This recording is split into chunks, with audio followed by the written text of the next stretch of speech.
আমি জাজমেন্টটাকে নিয়ে বলেছি, আমি আবারও বলছি কি বলেছি। আমি 2014 সালে বামফ্রন্ট সরকারের সময় একটা টেন্ডার হয় ক্রিকেট স্টেডিয়াম গড়ার। 2017-তে এই কাজটা শুরু হয়। 2018-তে সরকারের পালাবদল ঘটে এবং পালাবদলের সাথে সাথে টিসিও ভেঙে যায়। এখন টিসিএ দখলদারি নিয়ে শাসক দলের মধ্যে অন্তর্কলর মানে নোংরামি বিশ্রী জায়গায় গিয়ে পৌঁছেছে, আপনারা সবাই জানেন।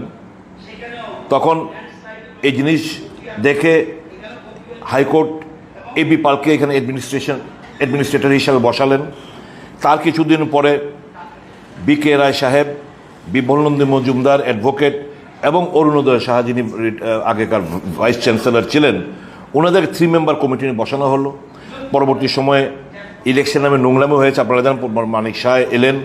মানিক শাহ আসার পর উনি মুখ্যমন্ত্রী, না, মানিক শাহ তখন মুখ্যমন্ত্রী হয়নি, উনি ক্রিকেট অ্যাসোসিয়েশনের প্রেসিডেন্ট হিসেবে উনি এলেন।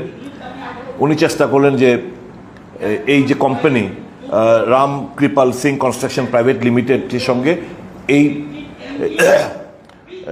যে বাকি যে অসমাপ্ত কাজটুকু সমাপ্ত করার জন্য ডাকলেন, বসলেন।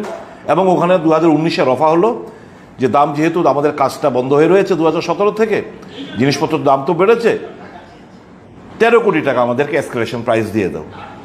অ্যাকর্ডিংলি ফাইনাল হলো এসকেলেশন প্রাইস 13 কোটি টাকা। 13 কোটি টাকার মধ্যে 9.04 9 কোটি 4 লক্ষ টাকা দেওয়া হয়েছে। বাকি রয়েছিল 4.96 করোড় দেওয়া হয়নি যেটা। তারপর মুখ্যমন্ত্রী হয়ে গেলেন চিফ মিনিস্টার। তবে আবার নোংরামি হয়েছে ইলেকশনে। তপন লোধকে এখানে বসানো হলো 2022 সালে। তারপর ইন দ্য মিন টাইম এই যে নোংরামি, বিভিন্ন এগ্রিভ পার্টি যারা, এখানে একজন পার্থসারথী গুপ্তা, উনি হলেন আজীবন member of the TCA.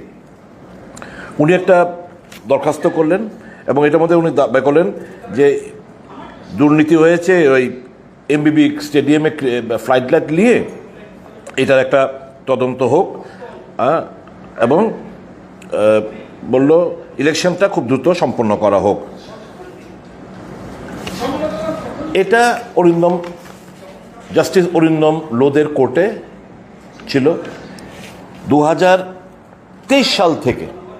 31 July 2023 সালে এটা শুরু হয়। কিন্তু এটা শুনানি সম্পন্ন পার্ট হার্ড আংশিক শুনানি করে উনি রেখে দিতেন সবটা শুনানি। কারণ এই কেসটা পার্ট হার্ড মানে এই উনার বাইরে আর কোনো জাজের কাছে এই কেসটা উঠবে না। এখন উনি রিটায়ারমেন্টে যাচ্ছেন আগামীকাল, জাজ হিসেবে উনি রিটায়ারমেন্টে যাচ্ছেন। ইতিমধ্যে এই কেস পার্ট হার্ড কেসটাকে শুনানোর সময় হঠাৎ করে ওনার মনে হলো, আরে আচ্ছা, এর ইতিমধ্যে হাইকোর্টের চিফ জাস্টিস একটা এই যে অসমাপ্ত কাজটাকে সম্পন্ন করার লক্ষ্যে চলছে প্রাইস এসকেলেশনের দরবার, একটা আরবিট্রেটর নিযুক্তি করলেন। তো শুনানি হচ্ছিল, হঠাৎ করে ওনার মনে হলো, আরে ওটা কি হলো, কল ডেকে আনো এই কনস্ট্রাকশন কোম্পানি, ডেকে আনো টিসিএ। ওপেন কোর্টের মধ্যে না, ওনার নিজস্ব চেম্বারের মধ্যে বসে দুজনের মধ্যে দুই গ্রুপের মধ্যে দুটো পার্টির মধ্যে কথাবার্তা সম্পন্ন করে হঠাৎ করে উনি অর্ডার দিলেন 20 তারিখ, এই 20 মার্চ, যে 28 কোটি টাকা টিসিএ কে এসকেলেশন হিসেবে দিতে হবে, প্লাস আগেকার বাকি 4.96 করোড় দিতে হবে, প্লাস এবং বলছে এই যে 25 তারিখের মধ্যে একটা কিস্তি দিতে হবে। কত কিস্তি? টোটাল 28-এর মধ্যে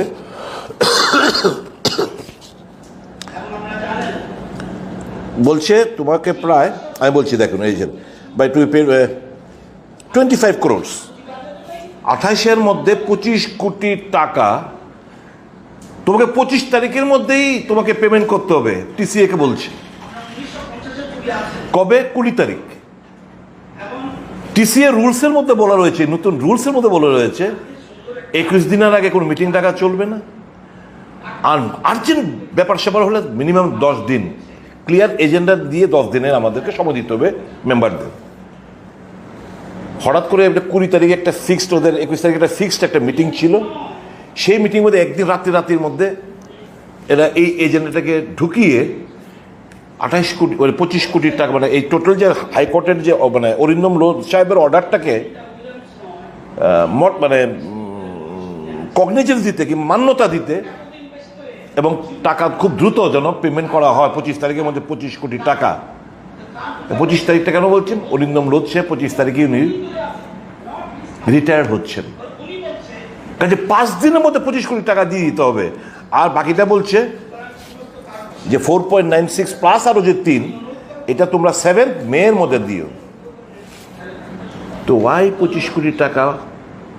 বুঝতাম যে 3টে যে থেকে তোমরা আপাতত 10 দিনের মধ্যে তোমরা এই টোটাল 28 প্লাস 4.96 যেটাই হয়, তোমরা 3টা ভাগে তোমরা দাও। একটা দাও এই মাসে লাস্টের মধ্যে, একটা দাও এপ্রিল মাসে, একটা দাও মে মাসে। লায়ন শেয়ার 25 কোটি টাকা 25 তারিখের মধ্যে, the day the he will go on রিটায়ারমেন্টের মধ্যে দিতে হবে। এবং আজকেই, আমি কেন আজকে তুললাম, আজকেই টাকাটা পেমেন্ট করতে যাচ্ছে টিসি। তো you know, nobody is above the suspicion. আমরা opposition, we are the watch dog of the constitution. আপনার আমার টাকা এইভাবে আত্মসাৎ করবে, 9-6 করবে কোনো সংস্থা, কোনো কেউ ব্যক্তি দ্বারা, এটা তো আমরা হতে দিতে পারি না। তো nobody is above suspicion, be the জাজ or be TC or be anybody, nobody is suspicion.